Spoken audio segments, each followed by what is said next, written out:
ओम श्री गणेशाय नमः। जय श्रीमन्नारायण, जय आदिशक्ति माता, जय भोलेनाथ, जय माता पार्वती। दोस्तों, आज हमारे साथ एक महाशिवरात्रि की कथा का श्रवण करेंगे। तो आइए कथा को प्रारंभ करते हैं। एक बार माता पार्वती जी ने भगवान शंकर से पूछा, ऐसा कौन सा श्रेष्ठ तथा सरल व्रत पूजन है जिसमें मृत्यु लोक के प्राणी आपकी कृपा सहज ही प्राप्त कर लेते हैं। उत्तर में शिव जी ने पार्वती को शिवरात्रि के व्रत का विधान बताकर यह कथा सुनाई।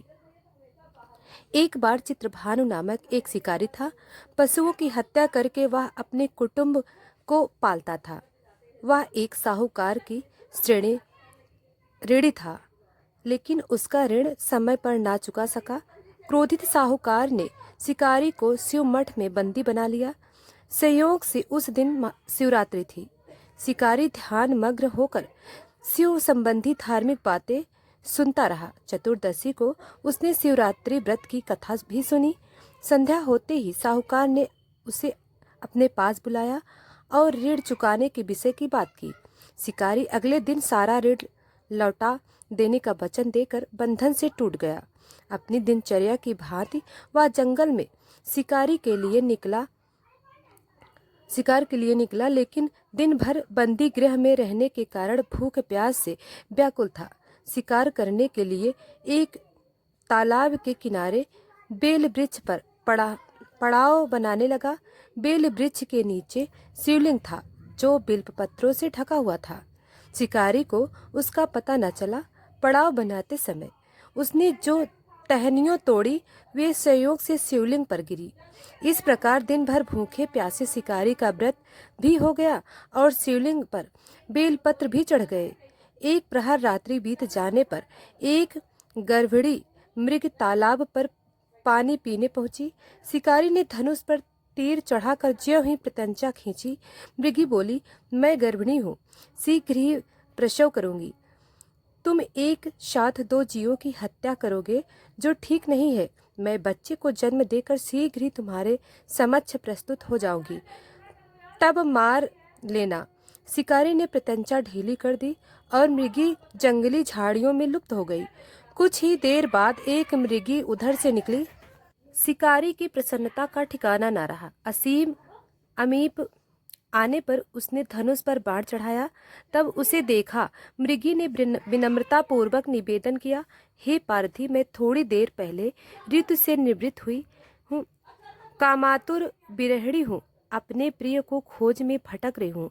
मैं अपने पति से मिलकर शीघ्र ही तुम्हारे पास आ जाऊंगी। शिकारी ने उसे भी जाने दिया। 2 बार शिकारी को खोकर उसका माथा ठनका। वह चिंता में पड़ गया। रात्रि का आखिर प्रहर बीत रहा था। तभी एक अन्य मृगी अपने बच्चों के साथ उधर से निकली। शिकारी के लिए यह स्वर्णिम अवसर था।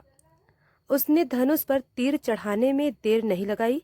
वह तीर छोड़ने ही वाला था कि मृगी बोली, हे पार्थी, मैं इन बच्चों को इनके माता पिता के हवाले करके लौट आऊंगी। इस समय मुझे शिकारी हंसा और बोला, सामने आए शिकार को छोड़ दूं? मैं ऐसा मूर्ख नहीं। इससे पहले मैं 2 बार अपना शिकार खो चुका हूँ। मेरे बच्चे भूख प्यास से तड़प रहे होंगे। उत्तर में मृगी ने फिर कहा, जैसे तुम्हें अपने बच्चों की ममता सता रही है, ठीक वैसे ही मुझे भी। इसलिए सिर्फ बच्चों के नाम पर मैं थोड़ी देर के लिए जीवन दान मांग रही हूँ। हे पारधी, मेरा विश्वास कर, मैं इन्हें इनके पिता के पास छोड़कर तुरंत लौटने की प्रतिज्ञा कर रही हूँ। मृगी का दीन स्वर सुनकर शिकारी को उस पर दया आ गई। उसने उस मृगी को भी जाने दिया। शिकार के अभाव में बेल वृक्ष पर बैठा शिकारी बेलपत्र तोड़कर नीचे फेंकता जा रहा था। पांव फटने को हुई तो एक हष्ट पुष्ट मृग उसी रास्ते पर आया। शिकारी ने सोच लिया कि इसका शिकार वह अवश्य करेगा। शिकारी की तनी प्रत्यंचा देखकर मृग विनीत स्वर में बोला, हे पारथी भाई, यदि तुमने मुझसे पूर्व आने वाली 3 मृगियों तथा छोटे छोटे बच्चों को मार डाला तो मुझे भी मारने में विलंब न करो, ताकि मुझे उनके वियोग में एक क्षण भी दुख न सहना पड़े। मैं उन मृगियों का पति हूँ। यदि तुमने इन्हें जीवन दान दिया है, तो मुझे भी कुछ क्षण का जीवन दान देने की कृपा करो। मैं उनसे मिलकर तुम्हारे समक्ष उपस्थित हो जाऊंगा। मृग की बात सुनते ही शिकारी के सामने पूरी रात की घटना चक्र घूम गया। उसने सारी कथा मृग को सुना दी। तब मृग ने कहा, मेरी तीनों पत्नियां जिस प्रकार प्रतिज्ञाबद्ध होकर गई हैं, मेरी मृत्यु से अपने धर्म का पालन नहीं कर पाएंगी। अतः जैसे तुमने उन्हें विश्वास पात्र मानकर छोड़ा है, वैसे ही मुझे भी जाने दो। मैं उन सब के साथ तुम्हारे सामने शीघ्र ही उपस्थित होता हूँ। उपवास रात्रि, जागरण तथा शिवलिंग पर बेलपत्र चढ़ने से शिकारी का हिंसक हृदय निर्मल हो गया। उसमें भगवत शक्ति का वास हो गया था। धनुष तथा बाण उसके हाथ से सहज ही छूट गया। भगवान शिव की अनुकंपा से उसका हिंसक हृदय करुणाई भावों से भर गया। वह अपने पति अतीत कर्मों को याद करके पश्चाताप की ज्वाला में जलने लगा।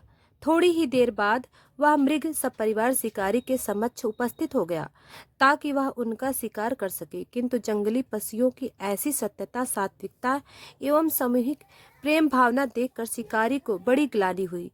उनके नेत्रों से आंसुओं की झड़ी लग गई। उस मृग परिवार को न मारकर शिकारी ने अपने कठोर हृदय को जीव हिंसा से हटा सदा के लिए कोमल एवं दयालु बना। देवलोक में समस्त देव समाज भी इस घटना को देख रहे थे। घटना की परिणित होते हुए ही देवी देवताओं ने पुष्प वर्षा की। तब शिकारी तथा मृग परिवार मोक्ष प्राप्त हुए। दोस्तों, अभी तक वीडियो को लाइक सब्सक्राइब नहीं किया है तो अभी कर लें। कमेंट में ज़रूर बताना कैसी लगी कहानी।